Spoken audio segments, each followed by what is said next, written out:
Everybody. और आज holistic सत्संग में हम सब का स्वागत है। एंड सबसे पहले इसकी जरूरत क्यों है,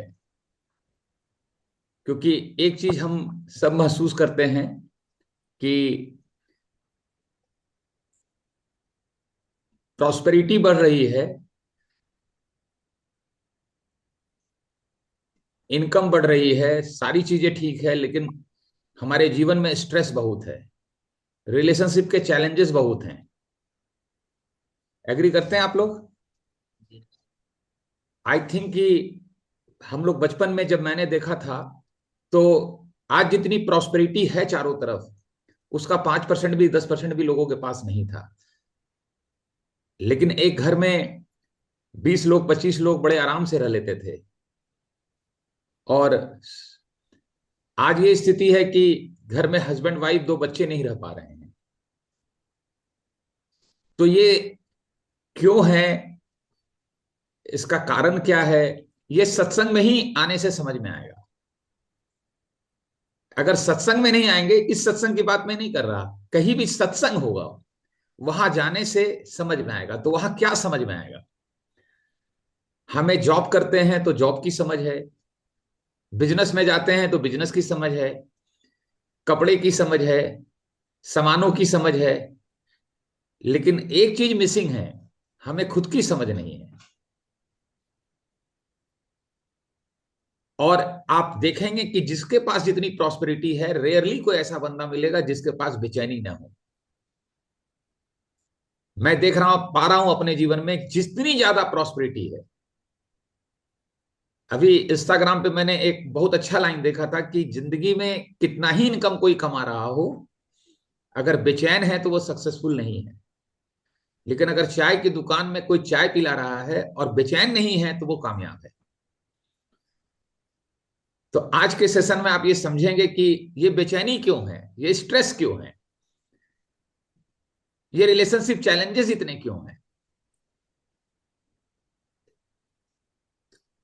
और पहले क्यों नहीं था, जब खाने के लिए हमको अच्छे से ध्यान है कि 2 वक्त का खाना जुटाना लोगों के लिए कठिन था। उस समय चैलेंजेस नहीं थे, फिजिकल हेल्थ चैलेंजेस भी नहीं थे। तो आखिर ये यू शिफ्ट क्यों कर गया है? और हर कोई ये कह रहा है, मान रहा है। जब मैं लोगों से चर्चा करता हूं कि आने वाले समय में जीवन के बहुत चैलेंजेस आएंगे, रिलेशनशिप के आएंगे, तो बोले तो सभी लोग ये कहते हैं कि आएंगे नहीं, आ चुका है, ये तो चल ही रहा है। तो हम सब, पहला कारण है कि हम सब भाग रहे हैं, कुछ खोज रहे हैं, दौड़ रहे हैं बाहर की दुनिया में, लेकिन खोजना स्वयं को ही है, पाना अपने आप को है। सत्संग में यही होता है कि हम अपने को खोज पाते हैं, अपने से मिल पाते हैं। तो सबसे पहली जो चीज मैं स्टेप बाय स्टेप बताने की कोशिश करूंगा, जिससे ये बात हमें समझ में आए कि इतना स्ट्रेस क्यों है, टेंशन क्यों है, गुस्सा क्यों है, एंगर क्यों है, ये परेशानी क्यों है। तो कुछ जो मैं अपने अनुभव से अपनी जर्नी में सीखा हूं, समझ में आई है, वो बताने की कोशिश करूंगा। और मैं आप सबको कहूंगा कि सत्संग के बिना जीवन में विवेक नहीं आएगा। और जितने भी ग्रंथ हैं उसमें यह बताया गया है कि शरीर है, उसके ऊपर मन है, उसके ऊपर विवेक है, उसके ऊपर परमात्मा है। विवेक मन का हिस्सा नहीं है। मन की मृत्यु हो जाएगी, शरीर की मृत्यु हो जाएगी, विवेक की नहीं होगी। तो हमारे मन और विवेक में हमेशा द्वंद्व चलता है, युद्ध चलता है कोई फैसला लेते समय। अगर हम विवेक से फैसला लेते हैं तो हम अपनी तरफ देख रहे हैं, स्वयं की तरफ हैं, अपना जीवन देख रहे हैं, और तब फैसले ले रहे हैं। जैसे सपोज कीजिए, किसी व्यक्ति ने कोई बहुत अच्छी पार्टी कर दी, घूमने चला गया, गाड़ी ले लिया, तो अब हमारा भी मन करता है कि हम भी कर लें। तो एक मन में विचार आता है, विवेक आता है कि अगर ये कर देंगे तो फिर बच्चे की शादी में दिक्कत होगी, पढ़ाई में दिक्कत होगी। ये विवेक है। तो जब हमारे अंदर ये द्वंद्व होता है तो जीतता कौन है? विवेक या मेरा मन? अगर विवेक जीत गया तो मेरे जीवन को जीवन लीड कर रहा है, मेरे मन को जीवन लीड कर रहा है। और अगर मन जीत गया, मन से मैंने फैसला ले लिया, तो फिर मेरा मन मेरे जीवन को लीड कर रहा है। तो आखिर कैसे हम ये चीज, जब तक अंडरस्टैंडिंग हमारी जिंदगी के प्रति नहीं बढ़ेगी, समझ हमारी नहीं बढ़ेगी, तब तक विवेक फैसला नहीं लेगा, मन ही ले लेगा। और हम लोग युद्ध के मैदान में देखते हैं, कुरुक्षेत्र के युद्ध के मैदान में कृष्ण सारथी है और अर्जुन युद्ध लड़ रहे हैं। तो सारथी कौन है? कृष्ण है। कृष्ण वहां विवेक को रिप्रेजेंट कर रहे हैं और अर्जुन क्या है? मन है। अल्टीमेट युद्ध के मैदान में वो अपने मन का शिकार हो गया। तो भगवान ने पूरा गीता का उपदेश दे करके उसके उसको बताया कि मन के ऊपर जीवन है और पूरी लाइफ की क्लैरिटी दे दी। तो द थिंग इज कि हम पैसा तो कमाएंगे, जॉब करेंगे, अच्छे से बिजनेस करेंगे, अच्छे से प्रोफेशन करेंगे, लेकिन हम कर क्यों रहे हैं? एक हम कोशिश करते हैं कि सवाल लोगों से पूछना शुरू कर देते हैं, जवाब लोगों को देना शुरू कर देते हैं। सवाल अपने आप से पूछा जाता है, हम क्यों कर रहे हैं? इसका कारण हमें ढूंढना है। हम अपने जीवन के उत्थान के लिए कर रहे हैं, अपने जीवन की ग्रोथ के लिए कर रहे हैं, अपने होलिस्टिक हेल्थ को अच्छा करने के लिए कर रहे हैं। लेकिन जब बाहर की दुनिया में हम देखने और दिखाने में फंस जाते हैं, यही संसार है, यही मन है। तो मैं स्टेप बाय स्टेप आपसे थोड़ी थोड़ी जो मेरी समझ है मैं बात कर रहा हूं, करता जाऊंगा आपसे। सबसे पहला एक ही हमारा अज्ञान है। एक बीज से कितने फल हो जाते हैं ना, तो अज्ञान का एक ही बीज है, एक ही बीज है अज्ञान का, दूसरा कोई बीज नहीं है। अज्ञान का एक ही बीज है केवल, और वो अज्ञान का एक बीज है, हम कौन है ये हम नहीं जानते। ये हम जानते ही नहीं कि हम कौन है, क्योंकि हमने जन्म लिया उस समय हम प्योर थे, स्पिरिट थे, आत्मा थे। एक शरीर के अंदर हमने जन्म लिया, तो शरीर जो है वो पेरेंट्स ने दिया, लेकिन वो जीवन जो है वो पेरेंट्स ने नहीं दिया। कितने लोगों को पता है ये चीज? द फर्स्ट क्लियरिटी है, ध्यान में रखिएगा। हमने बच्चों को शरीर दिया है, जीवन नहीं दिया है। तो पॉइंट है कि ये जीवन आया क्यों है इसके अंदर, पहला क्लियरिटी। यही एक अज्ञान है। अगर इसको हम सॉल्व कर लें तो जितनी भी जिंदगी में अज्ञान के सीड है हमारे, जितने भी अज्ञान है, सब समाप्त हो जाएंगे। मैं आज इसी की थोड़ी ज्यादा बात करूंगा आप लोगों से। तो हम लोग देखते हैं मैदान में, खेतों में बीज को बोते हैं तो क्या होता है? बीज को बोते हैं तो क्या होता है? पेड़ बन जाता है। एक आम की गुठली से, एक आम के बीज से हजारों आम पैदा हो जाते हैं और हमेशा होते रहते हैं, लेकिन उसको मट्टी में बोया जाता है। ठीक है? तो ये शरीर भी मट्टी है। ये तो क्लैरिटी है ना कि शरीर मट्टी है, मट्टी है। तो इस मट्टी में जीवन को बोया गया है, जीवन का एक सीड आया है। तो मट्टी के द्वारा मट्टी पैदा हुआ है, पेरेंट्स के द्वारा बच्चा आया है। लेकिन जो जीवन है, जीवन को मान लीजिए कि सागर है अगर, तो उसमें से एक बूंद, एक पावर हाउस है, तो वहां से एक करंट इस शरीर में आ गया है। अब कहां से आया और कहां गया ये किसी को पता नहीं चलता। जिस दिन वो करंट निकल जाता है उस दिन ये मट्टी हो जाती है। तो आप बताइए इस मट्टी में वो बीज क्यों आया है? क्योंकि इसके अंदर वो पेड़ बनना चाहता है। इसके अंदर वो कली, जो जीवन की कली आई है, वो फूल बनना चाहती है। इसका उद्देश्य ये है, जैसे गुलाब की कली को आप कहां बोएंगे? कहां बोएंगे? मट्टी में बोएंगे। कमल कहां खिलेगा? कीचड़ में खिलेगा। तो कमल के बीज को अगर हमने डाला कीचड़ में, तो कीचड़ में ही डालना पड़ेगा। तो जो कीचड़ है वो कृष्ण की सेना है, और जो जीवन है वो कृष्ण है। जीवन ही भगवान है, जीवन ही परमात्मा है। तो पॉइंट है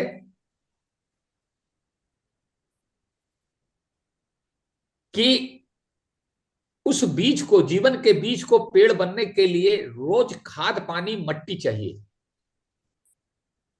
तो एक बात बताइए, खाद पानी मट्टी क्या है? उसको कमाना पड़ेगा, क्योंकि पशु को आजीविका कमानी नहीं पड़ती, मनुष्य को कमाना पड़ता है। तो कमानी पड़ेगी, हमें कमानी पड़ेगी ना। तो जो हम कमा रहे हैं वो हमारी नीड है, वो हमारी लाइफ का पर्पस नहीं है। ये ध्यान में रखिएगा, वो साधन है। लक्ष्य क्या है? कि कमल की कली जो है वो फूल बन जाए, गुलाब की कली जो है वो फूल बन जाए। यानी जीवन की जो कली अंदर हमारे आई है इस मट्टी में, वो फूल बन जाए, क्योंकि मट्टी के बिना कुछ हो नहीं सकता। अब एक बात बताइए, मट्टी का ज्यादा कीमत है कि सोने का कीमत है? भाई मट्टी तो फ्री में मिल रहा है, और सोने का लाखों करोड़ों में मूल्य है। लेकिन सोने में कुछ बोएंगे तो क्या निकलेगा? सोना से कुछ पैदा होगा? नहीं होगा। सोने की कीमत है, मट्टी का मूल्य है। कीमत में और मूल्य में अंतर है। जीवन का मूल्य होता है, और जो हम कमाते हैं चीजें अपने जीवन को चलाने के लिए और कंफर्टेबल करने के लिए, उसकी कीमत है। Got my point? क्लियर हो रहा है आप लोगों को? सेशन के बाद थोड़ा सा हम लोग डिस्कशन भी करेंगे, आपके कोई भी सवाल होंगे तो उसको डिस्कस करेंगे हम लोग। अब क्या है, हम मूल्य के साथ कीमत कमा रहे हैं कि केवल कीमत कमा रहे हैं? यानी जो जीवन की कली आई है मट्टी के अंदर, वो पेड़ बनता हुआ, वो गुलाब की कली फूल भी बन रही है और अपनी आजीविका भी कमा रही है। अब सोचिए कि एक आदमी ने, मट्टी चाहिए था 1 ट्रक पूरी जिंदगी के लिए, उसने 100 ट्रक मट्टी इकट्ठा कर लिया, कीचड़ इकट्ठा कर लिया, लेकिन फूल नहीं बना। फूल नहीं बना वो, तो क्या वो कामयाब है? वो कामयाब नहीं है। वो फूल नहीं बन पा रहा है, यही बेचैनी है, यही स्ट्रेस है। क्योंकि अगर वो फूल नहीं बनेगा तो उसके अंदर जो खुशबू है, गुलाब की फूल की अपनी खुशबू है, चमेली की अपनी खुशबू है, तो जीवन की जो कली है, बीज है, उसकी भी अपनी एक खुशबू है। वो खुशबू प्रकट नहीं होगी और चली जाएगी दुनिया से बाहर। यही पश्चाताप है, यही पीड़ा है हमारी। तो कीमत तो हमें कमाना है, पैसा तो कमाना है, जीवन तो चलाना है, नहीं तो जीव उसके बिना तो मृत्यु हो जाएगी, हम सरवाइव कैसे करेंगे? लेकिन हम उस कली को फूल बनाते हुए कमा रहे हैं। किसी ने थोड़ा सा कमाया, अपना जीवन ठीक ठाक चलाया, लेकिन फूल बन गया। ये पर्पस है, यही लाइफ का पर्पस है। वो हमारी नीड है। हम क्या करते हैं, नीड को पर्पस बना लेते हैं। वो साधन है, ये लक्ष्य है। तो द फर्स्ट थिंग जो हमारी मिसअंडरस्टैंडिंग है, कि हमने साधन को ही लक्ष्य मान करके सारा जीवन हम उसी पे फोकस्ड हो जाते हैं, और फिर दुनिया को यह सिद्ध करने में लग जाते हैं कि हमारे पास कितना इस साधन है, हम कितने सुखी हैं, कि ये दिखने में लग जाते हैं। इसका कोई कंसर्न नहीं है जीवन से। हम जीवन हैं, जीवन लेके आए हैं, जीवन लेके जाएंगे, और ये जीवन मट्टी में है, और ये कली फूल बन जाए, इसी को बुद्धत्व कहते हैं। मेरी अंडरस्टैंडिंग यही है, ये बुद्धत्व को अर्न करने के लिए ही हम धरती पे जन्म लिए, और हम लोगों की कम्युनिटी का यही पर्पस है।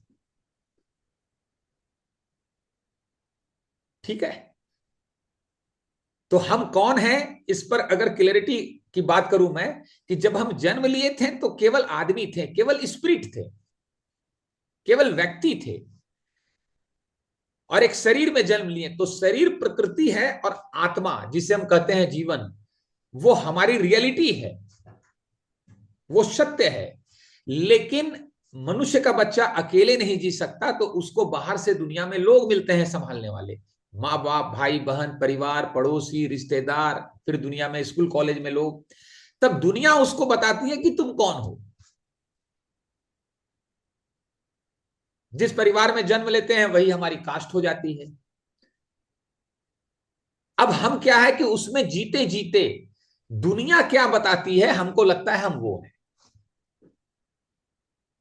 अब पैसा कमाने के लिए, अपनी आजीविका चलाने के लिए बाहर तो जाना पड़ेगा। तो अब हम बाहर चले गए और बाहर जाकर के दुनिया के ओपिनियन के हिसाब से हमारी लाइफ गवर्न हो रही है। दुनिया कहती है तुम अच्छे हो तो हमको लगता है हम अच्छे हैं, दुनिया कहती है खराब है तो हमको लगता है खराब है।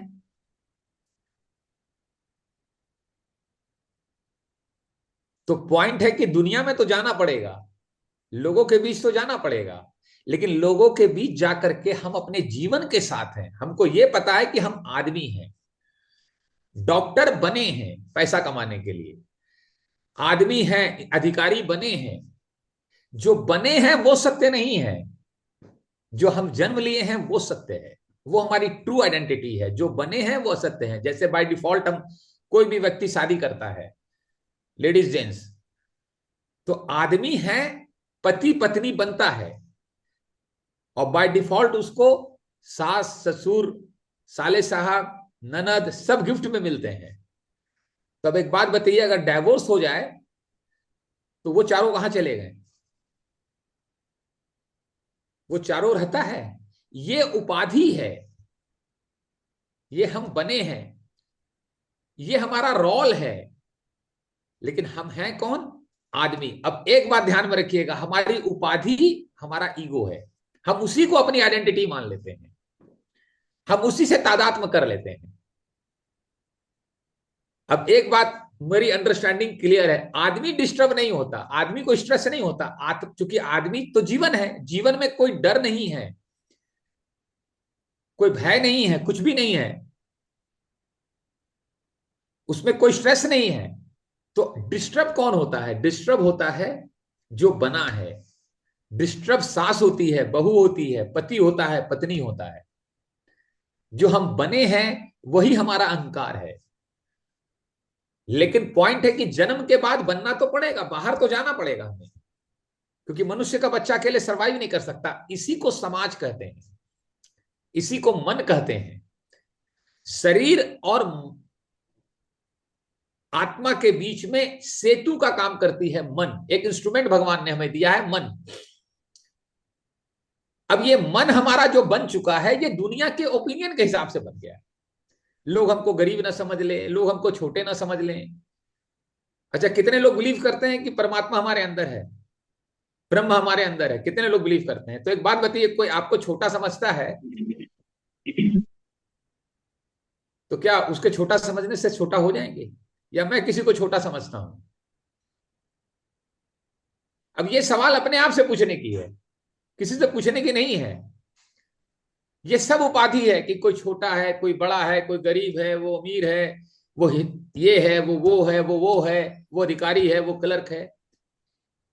इन सारी उपाधियों को समाप्त हम जब कर देंगे, सारी उपाधि समाप्त हो जाएगी, तो फिर कौन बचेगा? परमात्मा बचेगा।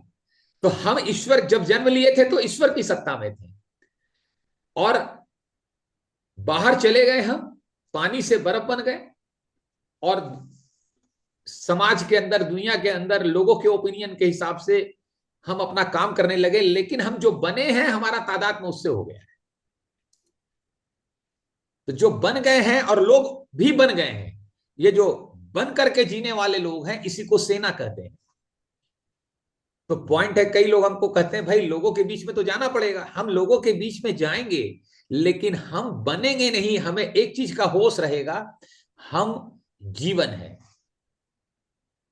हम आदमी हैं, हम इंसान हैं, हम मनुष्य हैं। मनुष्य जब होते हैं तो ईश्वर की सत्ता में है। तो इसीलिए एक व्यक्ति जब मंदिर जाता है, और बहुत कुछ अर्पित करता है भगवान को, तो भगवान मन ही मन कहते हैं कि तुम मेरी ही चीज मुझे चढ़ा रहे हो, मैंने ही सब कुछ बनाया है। तुमने धरती में एक ही चीज बनाया है, मैंने तुम्हें आदमी बनाया था, तुम कुछ और बन गए। जो तुम बन गए हो उसको छोड़ करके आदमी बन के जियो और अपने रोल को प्ले करो। उसी को हम अहंकार कहते हैं, ईगो कहते हैं। ठीक है, तुम उसको अर्पित कर दो, मैं तुम्हें मिल जाऊंगा। अब एक बात बताइए, नारियल फोड़ते हैं ना हम लोग, क्यों फोड़ते हैं? आज उसमें देखिएगा दो आंख और एक नीचे, इस तरह आदमी की खोपड़ी की तरह होता है, वहां पर हम अपने मन को तोड़ रहे हैं। जो मन की जाल से मुक्त हो गया, क्योंकि मन तो सबके पास है, तो मन की जाल से तभी हम मुक्त होंगे जब हमारी श्रद्धा जीवन पे बढ़ेगी। श्रद्धा दो ही जगह हमारी हो सकती है, हर मनुष्य की श्रद्धा दो ही जगह है, या तो मन पे या जीवन पे। जीवन की श्रद्धा बढ़ेगी तो मन कमजोर पड़ने लगेगा, मन की मृत्यु हो जाएगी। अब एक बात बताइए, मरना कौन चाहता है दुनिया में? तो मन भी मरना नहीं चाहता है, तो वो अपनी जाल में हमको फंसाए रखना चाहता है। आपने डिसाइड किया कि कल जो है हम सुबह उठेंगे, हॉलिस्टिक सत्संग में जाएंगे या उस सत्संग में जाएंगे, तो मन कहेगा अरे भाई इतने दिन नहीं गए, कोई फर्क पड़ा? कोई दिक्कत आई? क्या फर्क पड़ जाएगा, ठंडे का समय है, सुबह सुबह सो आराम से, एक हफ्ते बाद चले जाना। ये मन की चाल है, क्योंकि उसको पता है कि ये आदमी अगर जीवन को पकड़ लेगा तो मेरी मृत्यु हो जाएगी। तो ये अंडरस्टैंडिंग हुई कि हम कौन हैं। होता क्या है बेसिकली कि जब हम अपनी लाइफ पे फोकस रहते हैं, हमको ये पता होता है कि हम स्पिरिट हैं, आत्मा है, इंसान है, तो हमारी लाइफ के सेंटर में लाइफ होती है। वही देखो दिया। Got my point? लाइफ के सेंटर में लाइफ अगर है तो हम बाजार में हैं। ठीक है, हम बाजार में हैं, लेकिन बाजार हमारे अंदर नहीं है, हमारे अंदर जो है वो जीवन है। अब अगर बाजार को भी हम अपने अंदर ले आए तो मालूम है क्या होगा? तो अभी मालूम है लोगों की स्थिति क्या है, हम लोगों के जीवन की स्थिति क्या है? हमारे अंदर एक मनोज अग्रवाल, मैं खुद नहीं हूं, मेरे अंदर हजारों सैकड़ों लोग हैं, और टूट के खंड खंड हो गया हूं मैं। यही स्ट्रेस है। अब हमारी ट्रू आइडेंटिटी जो है, जीवन है हम, और हमारे लाइफ के सेंटर में जीवन नहीं है, इसीलिए हम बेचैन हैं। Got my point? इसीलिए स्ट्रेस है। इसी को कहते हैं जागा हुआ इंसान, होश में होना। और जितने भी सत्संग हैं, संत हैं, उन्होंने 20-20 साल एक ही चीज बोला है, तुम होश में, तुम्हारी चेतना होश में हो जाए, तुम जाग जाओ। तो हमें लगता है कि हम तो सुबह उठे जाग गए। भाई ये हमारा शरीर जागा है, हमारी चेतना सोई हुई है, ये ध्यान में रखिएगा। शरीर का जागना अलग बात है। अब शराब पीने से क्या होता है? शरीर बेहोश हो जाता है, और बेहोशी हमें अच्छी लगती है, बेहोशी से तनाव दूर हो जाता है।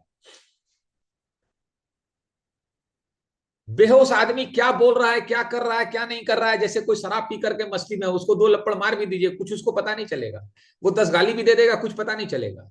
तो जब हमारी चेतना बेहोश में है, हमारे लाइफ के सेंटर में लाइफ नहीं है, तो हम क्या गलती कर रहे हैं हमको यही नहीं पता चलेगा। क्या हमने गलत बोल दिया हमको ये पता ही नहीं चलेगा।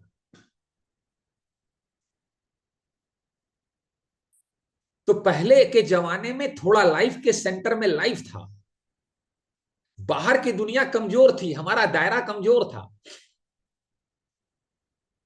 बाहरी दुनिया छोटी थी। अब क्या है, डिजिटल दुनिया में बाहर की दुनिया बहुत बड़ी हो गई है। पहले एक घर में 3 बहनें हैं, शादी करके अपने अपने घर में थी, साल 2 साल में एक बार मुलाकात होती थी। लेकिन अब डिजिटल दुनिया में चाहे बहन हो, चाहे और बचपन के दोस्त हो, जो भी हो, सब हमारा समाज इतना बड़ा हो गया है।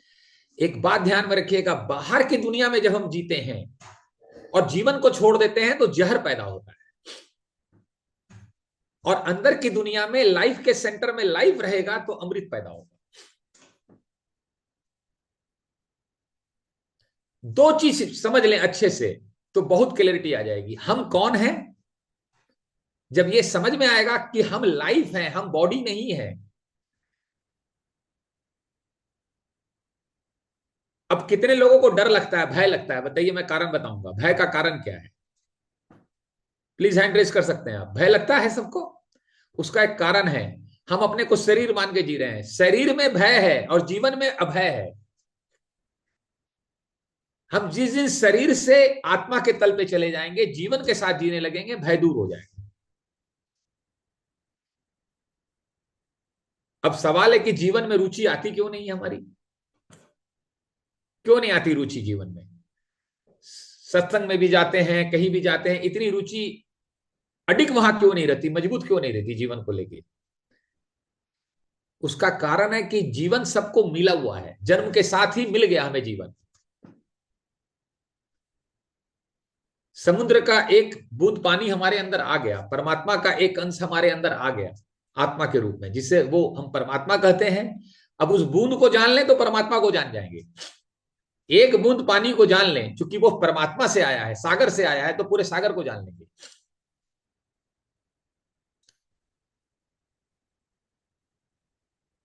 तो पॉइंट है कि मैं क्या बताना चाह रहा था, आई मिसिंग दिस सीक्वेंस।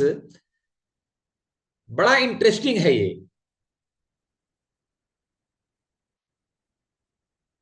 परमात्मा के साथ तो जुड़ सकते हैं, परमात्मा के साथ जुड़ना चाहते हैं। Just I miss the point. चलिए कोई बात नहीं है। कितने लोग एंजॉय कर रहे हैं, पहले हैंड रेस करें। हम हरे इतनी कृष्ण। बाहर दौड़ एंजॉय कर रहे रहे हैं। हैं कि जीवन के लिए टाइम नहीं है हमारे पास। सकते हैं। हाँ, मैं ये बता रहा था कि जीवन हमें मिला हुआ है, और एक बात ध्यान में रखिएगा कि हमारा स्वभाव क्या बन जाता है, जो मिल गया है उसमें हमारी रुचि नहीं होती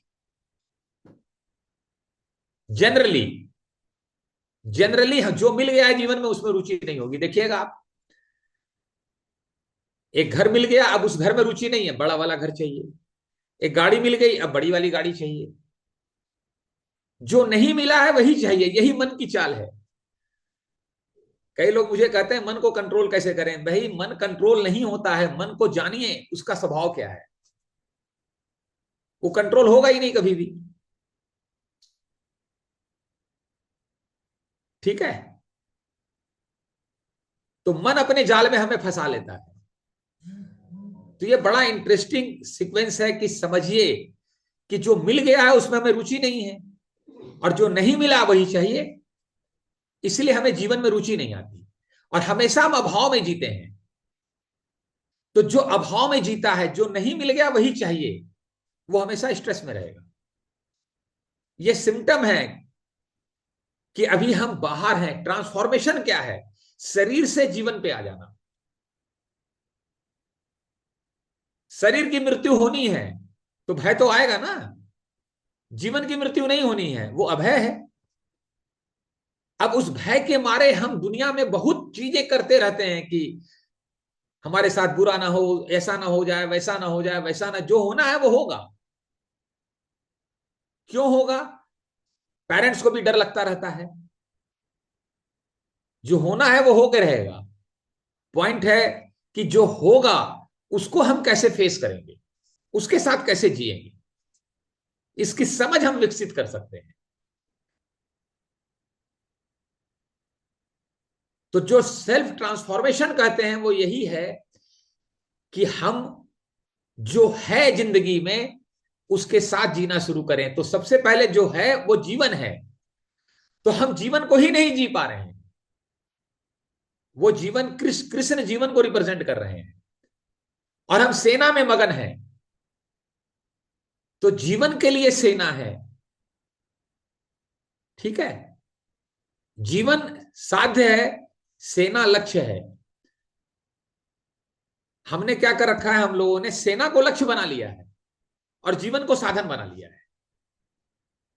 ये कारण है बेचैनी का, ये कारण है स्ट्रेस का। अब अगर देखिए आपके लाइफ के सेंटर में लाइफ है तो आपके सारे फैसले जो होंगे, आप जागे हुए इंसान है तब, तो आपके जीवन की ज्योति जल गई है। कहते हैं ना, ज्योत से ज्योत चलाते चलो, प्रेम की गंगा बहाते चलो। देखिए गाने में भी, सॉन्ग में भी कितना बड़ा गहराई है जीवन का। लाइफ के सेंटर में लाइफ को लाते रहो। लाइफ के सेंटर में लाइफ है तभी प्रेम पैदा होता है। बाकी हम जो समझते हैं प्रेम, वो मोह है। और हमारे शास्त्रों में कहा गया है कि षष्ठ दोष है हमारे जीवन में: काम, क्रोध, मोह, लोभ, मद और मात्सर्य। मात्सर्य का मतलब ईर्ष्या। ये 6 चीजें जहर पैदा करती है। मोह भी जहर पैदा करती है। जब जीवन की ज्योत जिसके जीवन में जल जाती है, प्रेम वही है, क्योंकि अभी उसको जीवन से प्रेम हो गया है। अब जब जीवन से प्रेम हो गया, हमारा जीवन कली से फूल बनने लग गया, ठीक है, तो क्या होगा? हम किसी व्यक्ति से डिस्टर्ब नहीं होंगे। कोई हमको उल्टा सीधा बोल दे, कोई टेढ़ा मेढ़ा बोल दे, कुछ बोल दे, हम डिस्टर्ब नहीं होंगे। क्यों? हमको ध्यान में आएगा उसमें भी जीवन है। और मालूम है क्या महसूस होगा? चलो, इतना उल्टा सीधा बोलने से उसका मन तो शांत हो गया ना, उसकी चेतना तो शांत हो गई ना। फिर आपका थॉट प्रोसेस ऐसा हो जाएगा, this will be your thought process. नहीं तो क्या होगा?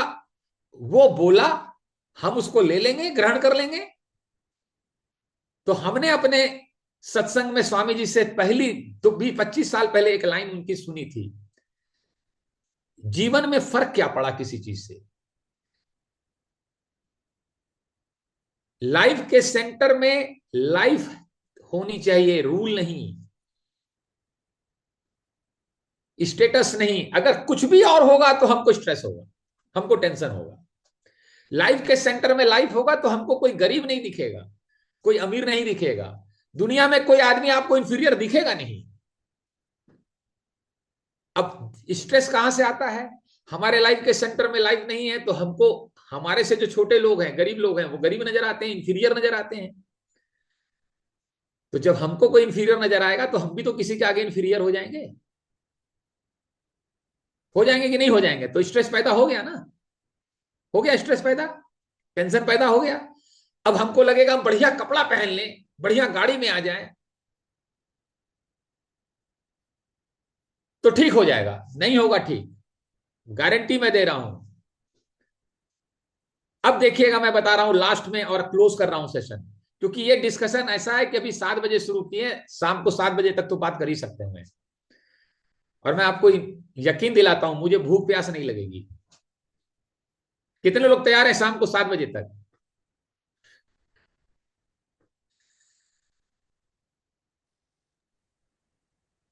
आनंद जीवन में है, संसार में मजा है, आनंद में आदमी रहता है, मौज में रहता है।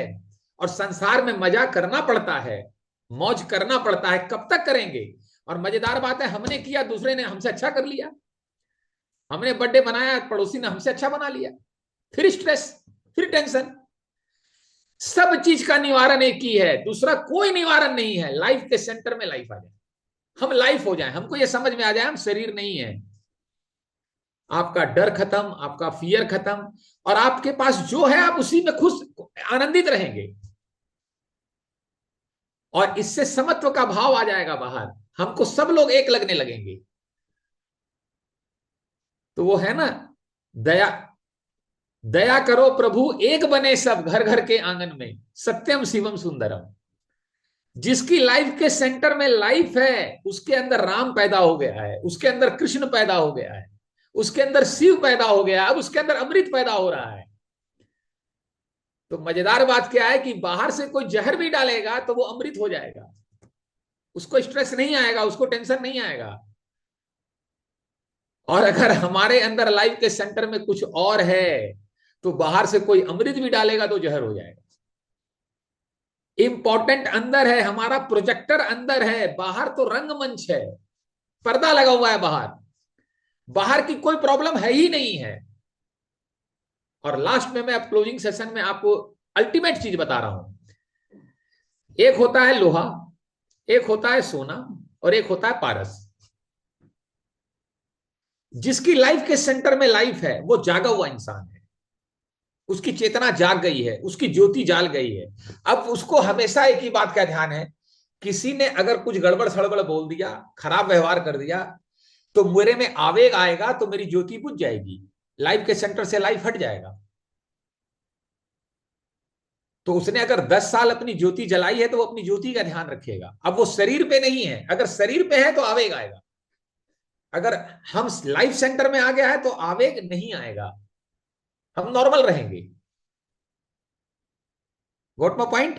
तो जो उसको जागा हुआ इंसान कहते हैं, इसी को अवेयरनेस कहते हैं। वो आदमी सोना है। जिसकी लाइफ के सेंटर में लाइफ नहीं है वो लोहा है।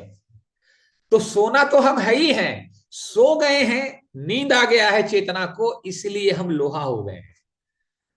तो हमें लगता है कि बाहर से हम अच्छी धंधा कर लें, पैसा कमा लें, बहुत कुछ कर लें, अच्छा कपड़ा पहन लें, अच्छी गाड़ी पहन लें, अच्छा ये कर लें, अच्छा वो कर दें, तो हम सोना हो जाएंगे। और इस चक्कर में तमाम कंपटीशन, कंपैरिजन, स्ट्रेस सब कुछ आता रहता है। इसका एकमात्र मंत्र है, केवल आपके लाइफ के सेंटर में लाइफ आ जाए, सारे झंझट से मुक्ति।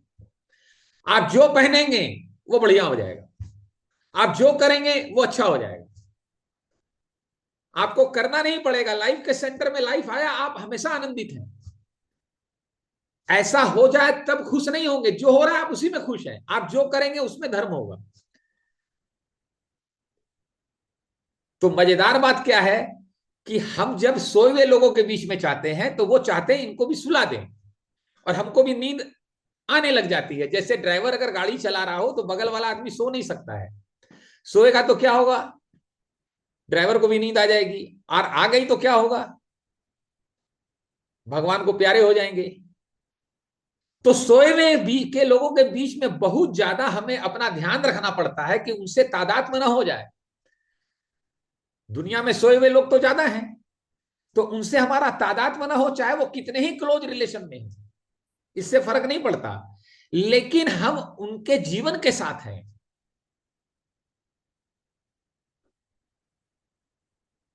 क्योंकि जीवन हमारे अंदर भी है, लाइफ सेंटर में है, तो हम उनके लाइफ के सेंटर में जीवन है, बात खत्म हो गई। अब तीसरी स्थिति है, एक है कि किसी के लाइफ सेंटर में नहीं है तो लोहा है, किसी के लाइफ सेंटर में है तो सोना है। पारस कौन है? पारस वही आदमी है जो खुद लाइफ के सेंटर में लाके लोगों का लाइफ के सेंटर में लाइफ ला रहा है, जो लोगों को जगा रहा है, लोगों की चेतना को होश में ला रहा है, वो पारस है। Got my point? अब अगर आप लोगों को जगाएंगे तो लोग आपको पसंद करेंगे। सुबह सुबह बच्चे को जगाते हैं, और मम्मी पापा, अगर पापा बहुत ज्यादा स्ट्रांगली जगाते हैं तो लगता है कि यार कैसे पापा मिल गए, एकदम लगता है एकदम हिटलर ही हो जाते हैं, सुबह सुबह सोने नहीं देते। am I right? जागने में पेन है,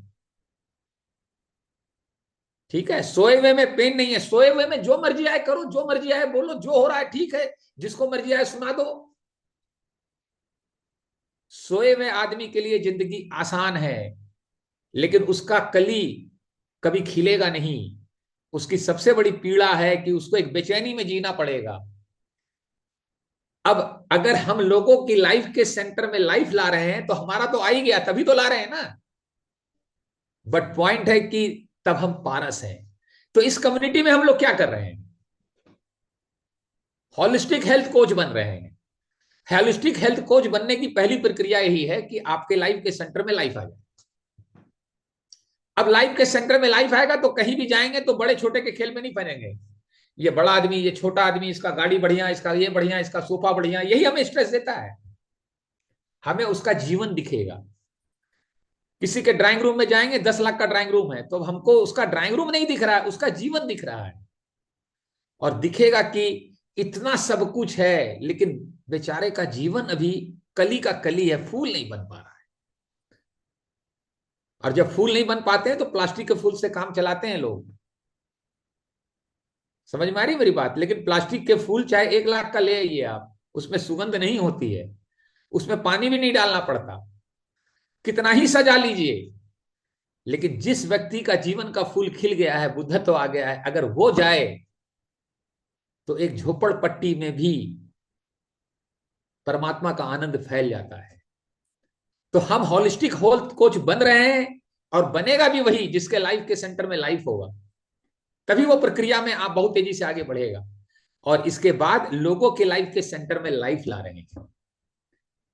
यही प्रभु की सेवा है। इसलिए भगवान ने गीता में कहा है, गीता जो सुनेगा उसको पुण्य मिलेगा, और गीता का प्रचार प्रसार करेगा उसको महापुण्य मिलेगा। लेकिन हम प्रचार प्रसार क्या कर रहे हैं? मजाल है कोई आदमी शॉपिंग कर ले, उसके पैकेट में हो और हमारे मन से ना निकले, इसके है क्या, कहां से खरीदा, कहां कितने का लिया, ये कितना का लिया, तुम गाड़ी कितने का लिए, तुम ये कितने का लिए, तुम ये कितने का लिए। कई बार तो मैं देखता हूं कोई चीज हमें 20 साल बाद जरूरत पड़ेगी, जानकारी उसकी अभी हम ले रहे हैं। तो यहां सत्संग में कहते हैं, काम रति का गुणगान मत करो, कामनाओं का, मेटेरियल का गुणगान मत करो, जीवन का गुणगान करो। जहां जीवन का गुणगान होता है वही मंदिर मस्जिद गुरुद्वारा है। अभी इसमें जीवन का गुणगान हो रहा है ना, यही मंदिर मस्जिद गुरुद्वारा है। और देखिए, आप 7 बजे जो थे, अभी कुछ हल्का फील कर रहे हैं, कुछ लाइट फील कर रहे हैं कि नहीं कर रहे हैं? हाथ उठाएं आप लोग। ठीक है, अब आधे घंटे में तो लाइट हो गए, अब बाहर हम लोग जाएंगे, फिर वही कंपटीशन, सामानों को देखना, मटेरियल को देखना, ये देखना, उसने ऐसा धंधा कर लिया, उसने ऐसा कर लिया, उसने ये कमा लिया, उसने ये कर लिया, उसने वो कर लिया, उसी को रिएक्ट करते रहेंगे। बेचैनी चालू, टेंशन चालू।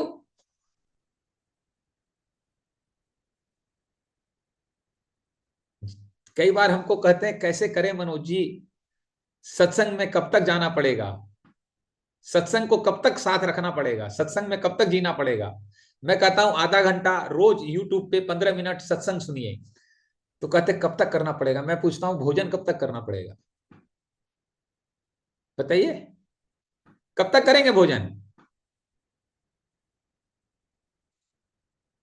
सारे सवाल अपने से पूछने हैं, सारे सवाल। जब तक भोजन करना है तब तक ये करना पड़ेगा। बट मैं आपको बता सकता हूं, जिस दिन आप लाइफ के सेंटर में लाइफ लाके लोगों के लाइफ के सेंटर में लाइफ लाएंगे। अब मजेदार बात है, कोई आदमी 1 करोड़ रुपया महीना कमा रहा है, लेकिन लाइफ के सेंटर में लाइफ नहीं है, वो बेचैन है। वो वो और ज्यादा बेचैन है। जो 2 लाख कमा रहा है उससे ज्यादा बेचैन है वो, क्योंकि उसने 1 गाड़ी, 2 गाड़ी, 5 गाड़ी, 10 गाड़ी, 20 गाड़ी, 50 गाड़ी कर लिया। चलेगा तो एक ही गाड़ी में। जिसके पास 5 साड़ी है, 10 साड़ी है, उसके पास 100 साड़ी है, वो ज्यादा परेशान है। उसको तो 5 में ही चुनना पड़ता है, उसको 100 में चुनना पड़ता है। मेरे बड़े बेटे ने एक बहुत अच्छी बात बोली थी, हम संगीता जी ने पूछे थे, वेदांत नाम है उसका। यही मटेरियल की बात हो रही थी, बोला choiceless life is the best life. हमारी कोई चॉइस नहीं है, सब परमात्मा की चॉइस है। हम परमात्मा के साथ हो जाएं, हम जीवन के साथ हो जाएं। हमने पहली किताब इस दुनिया में आने के बाद जिसने मुझे बहुत ट्रांसफॉर्म किया, उस किताब का नाम था जीवन ही परमात्मा है। जब हमारी कोई चॉइस नहीं है और लाइफ के सेंटर में लाइफ है, मैं आपको बता रहा हूं, आपको बुरा नहीं लगेगा। कोई कुछ बोल देगा, कोई कुछ कर देगा, और एक ही चीज ध्यान में रखिएगा, लास्ट में मैं बोलते हुए खत्म कर रहा हूं ये बात। सामाजिक प्रतिष्ठा हमारी बाहर है, जीवन की प्रतिष्ठा अंदर होती है। हम लोग मंदिर में कोई मूर्ति स्थापित करते हैं तो क्या बोलते हैं? प्राण प्रतिष्ठा, जीवन की प्रतिष्ठा। जब लाइफ के सेंटर में लाइफ होगा ना, तो हम हर जगह जीवन की प्रतिष्ठा को स्टैब्लिश करेंगे। अब मजेदार बात है कि मेरे कॉलोनी में जो गेटमैन है उसमें भी जीवन है, और संसार का सबसे धनी आदमी है उसमें भी जीवन है। हो सकता है उस गेटमैन का जीवन का कली फूल बन जाए, और हो सकता है उस संसार के सबसे धनी आदमी का जीवन न फूल न खिले। इट डजेंट मैटर, वो लाइफ का पर्पस पूरा कर ले।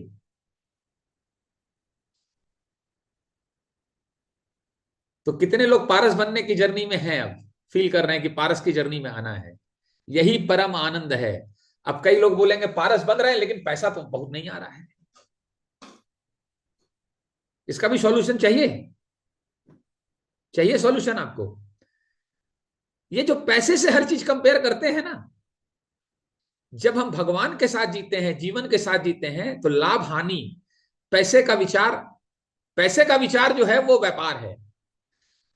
और ये तो ऐसा है कि आधा घंटा हर मनुष्य को करना ही है, इसके साथ तो फाइनेंसेस भी जुड़े हैं कि फाइनेंशियली भी हम कुछ कमा सकते हैं। ठीक है, इसका लास्ट में आपको सॉल्यूशन एक दे रहा हूं। एक पेंटर था, वो बहुत अच्छी पेंटिंग करता था, बहुत अच्छी पेंटिंग करता था, लेकिन उसकी पेंटिंग बिक नहीं रही थी।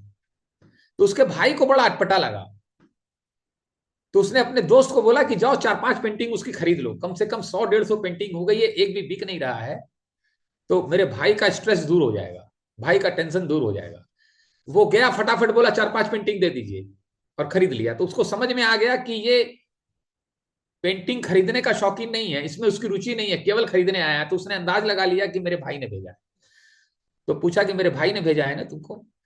उसने कबूल लिया। तब उसने अपने भाई को बुलाया, भाई ने माफी मांगी। तो पूछा कि ऐसा क्यों किए?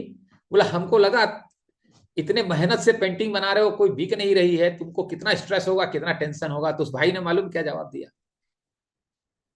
तुमको कैसे समझ में आया कि मैं स्ट्रेस में, टेंशन में हूं?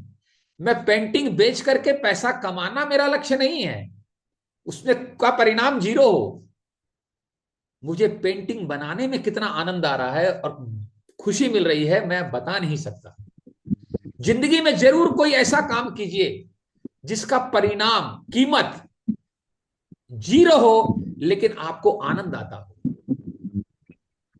हम हर चीज को कीमत से तौल देते हैं, बाहर की दुनिया में हर चीज को कीमत से तौलते हैं।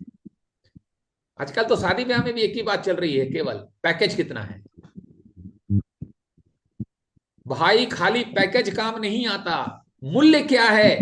तो मूल्य जब हमारे में होगा तभी हम मूल्य देख पाएंगे। अब हम कीमत से पूरी लाइफ गवर्न कर रहे हैं, मेरी लाइफ के सेंटर में खाली कीमत है, तो हम कीमत ही तो देखेंगे ना। मेरे विचार से जीवन में इससे अच्छा काम नहीं मिलेगा जो हम लोग कम्युनिटी में कर रहे हैं। लाइफ के सेंटर में लाइफ ला रहे हैं, आनंद इतना आ रहा है, इसी की चर्चा कर रहे हैं, इसी की बात कर रहे हैं, इसी का गुणगान कर रहे हैं। साथ में बेसिक नीड के लिए जितनी जरूरत है फाइनेंसेस की, वो भी प्रभु हमें दे रहा है, वो भी हमें दे रहा है भगवान। ये शुभ लाभ है, केवल लाभ नहीं है। केवल लाभ कमाएंगे तो स्ट्रेस आएगा, बेचैनी आएगी। कमा के देखे कोई 1 करोड़, 5 करोड़, 10 करोड़ महीना। शुभ लाभ कमाएंगे, शुभ लाभ का मतलब होता है लाइफ के सेंटर में लाइफ है, तब हम कमा रहे हैं। देखिएगा आपके अंदर लाइफ के सेंटर में लाइफ होगी तो कड़वाहट करुणा में बदल जाएगी, काम जो है कामनाएं राम में बदल जाएगा। यही ट्रांसफॉर्मेशन है। तो इसी के साथ मैं सेशन समाप्त करता हूं, क्योंकि इसका एंड नहीं है, इस गहराई का एंड नहीं है। खूब बढ़िया से